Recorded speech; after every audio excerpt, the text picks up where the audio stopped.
여러분 안녕하세요. 안녕하세요. 요 강 유튜브로만 여러분과 이제 만나는 그런 강의가 되겠습니다. 이제 좀 편하게 자켓도 안 입고 이제 여러분과 이제 만나게 됐는데요. 제가 요 전 영상에서 말씀드린 것처럼 컨셉이 네가 왜 거기서 나와?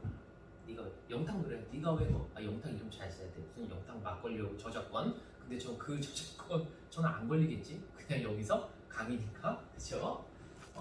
교육과정 파트부터 한번 살펴볼 건데요. 이제 두 가지 잘 아셔야 돼요. 첫 번째는 이게 좀 큰 틀에서 말씀드릴 거예요. 이번 제가 올해 네가 왜 거기서 나와, 네가 왜 거기서 나왔는지 시리즈로 갈 텐데 제가 아주 지역적인 부분은 큰 틀을 말씀드리고 이게 왜 중요한지 포인트, 방점을 찍어드리는 그런 강의가 될 겁니다. 그리고 여러분 보면은 여기서 제가 탁탁탁탁 소개를 드리면 그것이 중요하다라는 감을 잡으시고 그것과 관련된 내용을 여러분 공부하신 프레임 있죠? 프레임과 관련지어서 좀 깊이 있게 들여다보셔야 돼요. 여기서 문제까지 다 파헤쳐 드리기에는 약간 좀 한계가 있기 때문에 두 가지 큰 틀에서 말씀을 드리겠다. 여기서 아이디어를 잡은 다음에 여러분 공부하시는 씬 프레임에서 저와 함께 공부하면 다 잡아드리죠. 수업 시간에. 그런데 이 유튜브는 그렇지 않은 분들도 계시기 때문에 그걸 잘 포착하셔야 된다라는 말씀을 드립니다. 여러분 보시면 교육과정에서 오늘 첫 번째 시간에 두 가지를 말씀을 드릴 거예요. 하나는요, 내러티브 굉장히 중요해요. 그러면 요거 하나 말씀을 드리고 또 하나는 통합교육과정에 대해서 말씀을 드립니다. 통합교육과정은요 사실 좀 진부한 이야기이기도 합니다. 왜냐하면 교육과정 유형이 싹트고 모든 교육과정에서 하다못해 영교육과정에서 잠재적 교육과정에서도 나름의 논점은 다르지만 다 강조하고 있는 부분이 통합교육과정이 되겠습니다. 그러면 그것을 잘 구분을 해보고 이번에 우리가 백워드 그리고 앞으로 미래형의 교육과정에서 강조하는 통합교육과정의 요소들이 있어요. 그걸 잘 포착해줘야 된다. 이 두 가지. 여러분 먼저 이 내러티브 말씀을 드릴게요. 이 내러티브와 같은 경우는요, 시험 문제 나면 두 파트에서 납니다. 하나는 지금 교육과정이니까 교육과정 파트에서 출제가 되고요. 또 하나는 수업이에요. 내러티브가 왜 중요한지 우리 한 번만 생각을 해볼까요? 현대 사회를 지칭하는, 이렇게 막 움직였대요. 앵글 밖으로 벗어난 건 아니죠. 네. 현대 사회를 지칭하는 수많은 이러한 말들이 있죠. 그래서 우리가 과학이라든가 기술적인 진보에 바탕을 두고 우리가 4차 산업혁명이라는 말을 하죠. 그런데 문화사적인 흐름으로는 큰 틀에서 뭐라고 얘기하냐면 후기 구조주의, 포스트 모더니즘에 대해서 이야기를 해요. 그러면서 포스트 모더니즘의 교육적 적용으로서 우리 구성주의, 시험 문제는 여러분 사회적 구성주의, 비고치키가 제시한 사회적 구성주의, 그러니까 구성주의 중에서 협동학습을 기반으로 해서 이제 비고치키부터 출발을 하거든요. 그 부분 한번 이제 추진가 된 적이 있죠. 여러분 보시면 포스트 모더니즘에서 강조하는 수많은 개념들이 있습니다. 그 중에서 우리가 반정초주의, 반합리주의 뭐 여러 가지가 있지만 그 중에 핵심적인 것 중에서 이런 거 있습니다. 큰 틀에서의 대서사보다는 우리들을 둘러싼 소소한 이야기, 소서사를 지향한다는 게 굉장히 핵심적이에요. 이 소서사가 내러티브로 넘어옵니다, 여러분. 그래서 교육과정에 적용이 되고 수업에 적용이 되는데 우리가 교육과정에서는 문화심리학적인 측면에서 이것도 하나의 재개념주의로 이제 분류가 됩니다. 그러면서 이것에 대해서 이야기한 학자가 브루노. 그래서 시험 문제에서는 브루노가 이야기한 내러티브, 그리고 브루노는 좀 거시적으로 이야기를 해요. 그리고 브루노가 얘기하는 것은 내러티브를 갖고 수업을 어떻게 해야 된다라는 좀 어떤 거시적인 측면에서 지향점을 이야기했다면 그 지향점이 구체적인 수업에 적용되는 템플릿으로 뽑아줍니다. 거기에서 등장하는 학자가 로리친이라는 학자입니다. 그래서 여러분들이 브루너가 이야기하는 교육과정 재구성, 그리고 로리친이 얘기하는 하나의 템플릿, 이건 총 5가지 단계로 되어 있거든요. 그거를 잘 알아두셔야 돼요. 그래서 포인트를 말씀을 드리자면, 잠깐, 요거 의자 얘기를 할게요. 그냥 자연스럽게. 브루너는요, 수업에서 이야기를 활용해서 학습자와 교사가 의미를 구성하는 과정을 굉장히 강조합니다. 따라서 수업에 있어서 보면 사건을 강조합니다. 하나의 스토리 라인이 돼요. 그리고 제가 문제 풀 때도 여러분 시퀀스 라인에 대해서 꼭 말씀을 드리잖아요. 그리고 수업은 대화와 담론으로 이루어진다라는 거. 그리고요, 우리가 수업을 탐구하는 과정 자체는 늘상 다양한 경험이 재구성으로 이루어져야 한다는 것을 브루너가 강조를 합니다. 이걸 갖고 로리친으로 가면 로리친 앤드 제거 이 두 학자들은 뭐라고 얘기하냐면 이 수업을 내러티브를 활용한 수업을 계획할 때는 처음에 맥락과 함께 제시되어야 한다는 거예요. 그리고 이 맥락 속에서 구체적으로 우리가 탐구 질문이 도출되어야 하고, 이 맥락과 탐구 질문이라고 하는 것은 그냥 무턱대고 흘러가는 게 아니라 한번 걸러줘야 돼. 무엇으로? 목표 필터로 걸러줍니다. 그러면 상당히 구체화가 되었기 때문에 이를 바탕으로 탐구 조사가 이루어지고, 그리고 우리가 크게 계획했었던 알고자 하는 바가 완성되고 정리된다라고 로리친 앤드 제거가 섭섭해 하겠네요. 두 명의 학자들이 함께 이야기를 하고 있습니다. 그래서 이거는 이제 교육과정에서의 내러티브 이야기를 활용한 의미 만들기 수업으로서 생각해 볼 수 있고요. 이게 교수 학습으로 넘어갑니다. 그 중에서 핵심적으로 내러티브를 살린 모형이 있어요. 여러분, 제가 힌트를 드리겠습니다. 첫 번째 학자를 알려드리겠습니다. 누구? 생크란 학자의 이야기입니다. 우리가 배워야 하는 내용은 목표로 제시가 되지만 이것을 꼭 달성해야 되는 우리의 임무로서 무엇이 제시됩니까? 미션이 제시되어야 한다고 해요. 그러니까 우리가 난삽하게 흐르는 것보다는 꼭 이것을 달성해내야지만 우리의 어려움을 해결할 수 있어. 그러니까 게임에서는 다 미션이 제시되고 미션 컴플리트 하면서 이렇게 해결이 되잖아요. 그러한 미션을 재미있는 우리들을 둘러싼 이야기 형식으로 끄집어냅니다. 그걸 갖고 뭐라고 해요? 커버 스토리라고 얘기하죠. 그러면서 그런 커버 스토리가 구체화되면서 자신이 수행해야 할 역할로 드러나고, 거기에 필요한 여러 가지 자원을 붙여주고 역할을 수행해 나가면서 기대 실패에 부딪혔을 때 충분히 생각할 시간을 주고 교사가 조력을 해주고 이제 지도 조언이라는 것을 해주게 되죠. 거기에서 보면은 수업 중에서는 목표 기반 시나리오가 중요합니다. 이 중에서도 핵심적인 내용이 바로 뭐가 되냐면 커버 스토리가 되는 거죠. 여기에서도 보면은 무엇이 활용됩니까? 내러티브라든지 활용됩니다. 우리가 생각을 해보면 이거예요. 학습자에게 관심을 높여서 이들의 참여를 이끌어야 할 텐데 전혀 동떨어진 이야기는 안 됩니다. 그러기 위해서는 여러 가지 방법들이 있죠. 구성주의 전반에 걸쳐서 그런 이야기를 다 합니다. 우리가 비구조화된 문제다, 실제적인 과제다, 이것을 살려주기 위해서 우리가 어떤 시뮬레이션도 쓸 수 있고요, 비디오 매체도 쓸 수 있고요, 증강현실도 갖다 쓸 수 있겠죠. 그 중에서 이야기를 잘 살려주는 것이 바로 목표 기반 시나리오 모형이라고 볼 수가 있어요. 그래서 제가 말씀드린 것처럼 오늘 첫 번째 꼭지 내러티브를 이야기하면서 교육과정에서는 브루너와 로리친 제거의 방식을 잘 알아두시고요. 수업에 있어서는 목표 기반 시나리오의 커버 스토리를 잘 알아둬야 한다. 이 한 꼭지 말씀을 드렸습니다. 두 번째는 이제 통합교육과정이에요. 통합교육과정은요, 교육과정의 역사와 함께합니다. 우리가 통합이라는 말을 한번 생각해봐요. 어떤 통합이요? 이게 교육과정의 내용 조직 원리 중에서도 통합성이라는 게 있어요. 그런데 제가 지금 말씀드리고자 하는 통합은 가장 기본적으로 전인적 교육으로서의 통합입니다. 전인적 교육하면 머릿속에서 지덕체, 인지적인 영역뿐만 아니라 정의적인 영역까지 하나로 합쳐져서 마음을 따뜻한 인재를 길러내야 돼요. 그래서 우리가 창의 융합형 인재도 그렇고 앞으로 우리가 추구하고자 하는 포용적인 인재 역시도 전인적 이 통합적 교육과정을 통해서 길러질 수밖에 없다.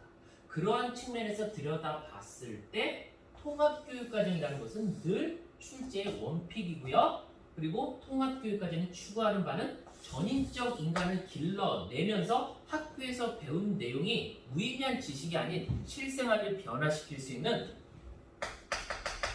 전이엔 문제 해결력을 기르는 그런 교육과정이다 라고 접근을 해주시면 돼요. 그럼 시험 문제에서는 어떤 부분을 건드리느냐, 이 부분으로 와서 설명을 드리도록 하겠습니다. 2층이 넓고 좋은데 쫙 끌고 가면 되는데 다음은 2층에서 우리 하자. 여러분 보시면은 통합교육과정과 관련 지어진 것은 우리의 교육과정 유형들 속에서 항상 함께 했다 그랬어요. 무슨 유형이 있었어요? 이 교과정식 교육과정이 있었고, 그리고 경험중심 교육과정, 학문중심 교육과정, 그리고 인간중심 교육과정, 그리고 영교육과정, 잠재교육과정, 잠재적 교육과정, 그리고 백워드에 이르기까지 모두 그런 요소들이 있단 말이에요. 그 중에서 보면은 시험 문제에서 객관식에서도 낯서고 앞으로도 출제될 수 있는 부분이 뭐냐면, 사실 여러분 중액교육과정 같죠. 중액교육과정도 보면 통합교육과정의 하나의 일부란 말이죠. 이 부분 굉장히 중요한 부분이에요. 아이디어를 거기서 갖고 와야 돼요. 교과중심 교육과정과 같은 경우는 내용 조직 형태가 분과형이 있었어요. 분과형은 통합교육과정과는 거리가 멀어요. 낱낱이 교과가 엄격하게 분류가 되어 있으니까. 그 다음에 나오는 게 시험 문제 한 번 나왔었던 게 이 상반형, 하나의 교과를 가르치면서 다른 교과와 관련된 내용에 도움을 얻는 방식, 그리고 그 다음이 융합이라는 방법, 융합형의 방법. 여기에서는 우리가 생물학이 식물학과 동물학으로 합쳐지면서 이 예시로 굉장히 많이 등장을 하는 거고요. 그리고 광역형이 등장합니다. 광역형과 같은 경우는 헉슬리라는 학자가 얘기했는데, 여기서는 다학문적인 설계, 다학문적인 설계라고 얘기하는 게 일정한 주제를 중심으로 해서 그것과 관련된 학문 영역, 학교 교육과정으로 오면요, 여러 교과들에 걸친 내용을 폭넓게 배우는 걸 갖고 우리가 광역형의 설계라고 이야기를 하는데, 얘가 죽은 게 아니에요. 어디에서 쓰였어요?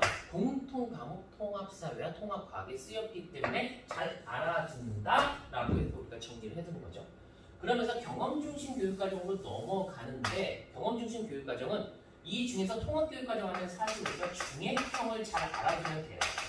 그런데 경험중심 교육과정은 우리가 기본적으로 활동형이라는 방법이 있고, 중액형이라는 방법이 있고, 또 생성형이라는 방법이 있죠. 그 중에서 중액형이 다시 세 가지로 구분이 되는데, 하나가 교과 중심의 중액이고요.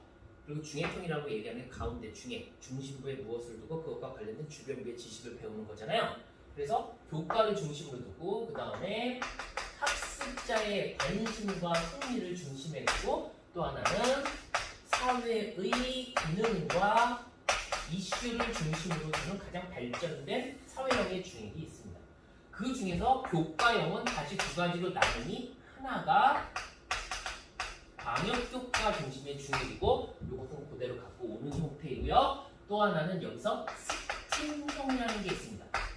실생활에 여러분 문제를 중심으로 해서 여러 교과에 어떤 관련된 문제 해결을 중심에 놓고 여러 교과에 관련된 지식을 배우는 형태죠. 그래서 이 스팀형을 또 여기서 여러 교과가 융합되었기 때문에 융합형의 교육과정이다 라고 얘기해요. 그런데 이것은 경험 중심 하에서의 융합과 교과 중심 하에서의 융합은 더 우리가 경험 중심이 더 확대된 개념이기 때문에 얘는 중액형 하에서 스팀형으로서 이제 등장을 하는 이런 개념이 되겠습니다. 좀 구분을 해 주셔야 되고요. 그래서 통합교육과정과 관련해서 경험 중심 과정에서는 이 중액형이 논의되고 있는데, 이 중액형 하에서는 광역까지 다 싹쓸이 소화가 되기 때문에 우리가 집중해야 되는 부분은 뭐예요? 바로 이 부분입니다.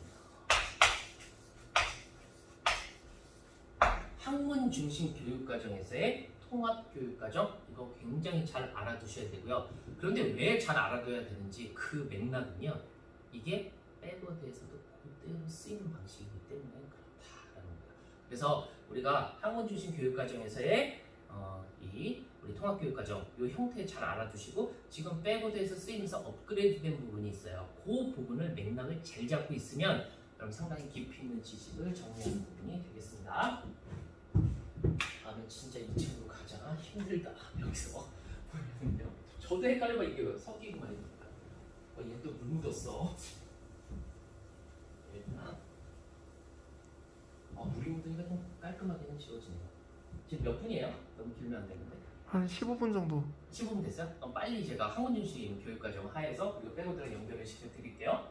그럼 보시면 학문중심 교육과정의 내용 조직 형태에서 시험 문제에서 가장 많이 나왔었던 것은 계속성과 계열성, 특히 계열성, 반복 심화, 스파이럴 교육과정, 나선형 교육과정이죠.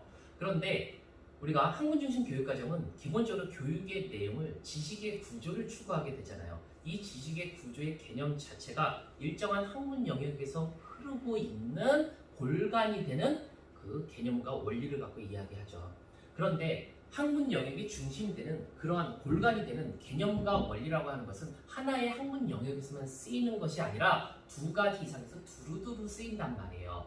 그래서 거기서 보면 학문의 경계에 따른 통합이라고 해서 주로 학자는 드레이크라는 학자가 이를 많이 주장을 하고 드레이크와 번스라는 학자가 이야기하는데 오늘날 내용 영역을 조직하는 데 있어서 굉장히 중요한 방식이 간학문적인 방식이라는 것을 굉장히 강조를 해요. 그래서 제가 말씀드리고자 하는 부분이 뭐냐면 간학문적인 내용 통합을 잘 알고 있어야 된다는 거예요. 그래서 우리가 학문의 경계에 따라서 정리를 해보자면 이건 드레이크라는 학자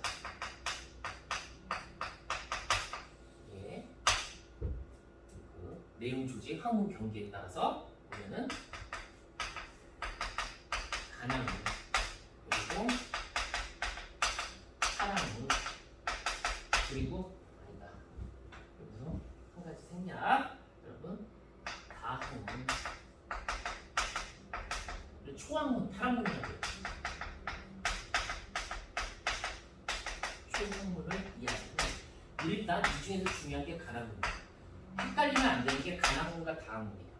간학문과 같은 경우는 두 가지 이상 영역에서 쓰이는 내용, 그러니까 관련된 개념. 그러니까 여기는 개념과 원리, 두 가지 학문 영역에서 쓰이는 개념과 원리를 우리 배운다라고 간학문적인 통합을 강조하고요. 여러분 다학문적인 통합은요, 개념과 원리가 나오지 않아요. 여기는 주제가 나옵니다. 그래서 여러 학문 주제를 중심으로 그 주제와 관련된 여러 학문 영역을 배우는 내용을 통합시켜요.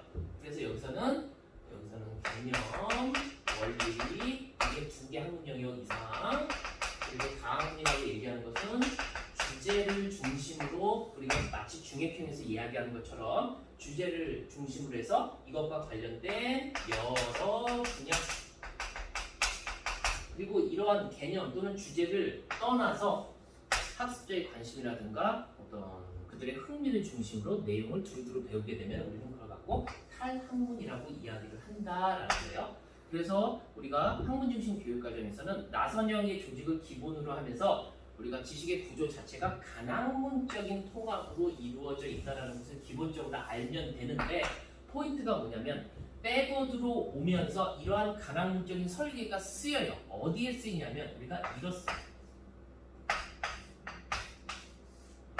KDB 간학문적 통합이라는 말을 해요. 그래서 우리가 KDB라는 말은 뭐냐면 지식과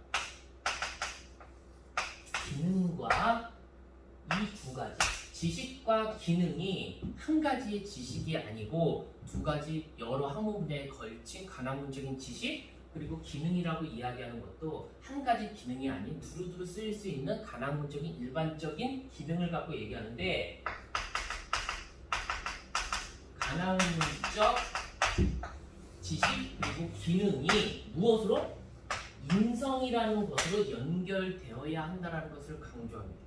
그래서 우리가 KDB 간학문적인 통합 그래서 우리가 지식과 기능이 인성의 다리 위에서 양대 축을 이루고 있다라는 표현을 많이 써요. 그래서 이러한 부분이 이루어져 있기 때문에 이 간학문적인 내용 설계 그리고 통합은 굉장히 이제 중요한 부분이 되겠다라고 이제 볼 수 있는 그런 측면입니다.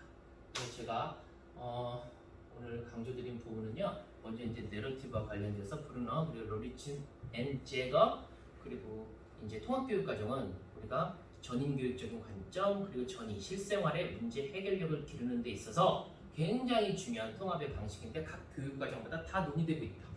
그 중에서 교과 중심에서는 광역형, 또 광역형은 그대로 갖고 중액형이 일부러도 쓰이지만 경험 중심에서는 중액형을 잘 알아두셔야 되고요.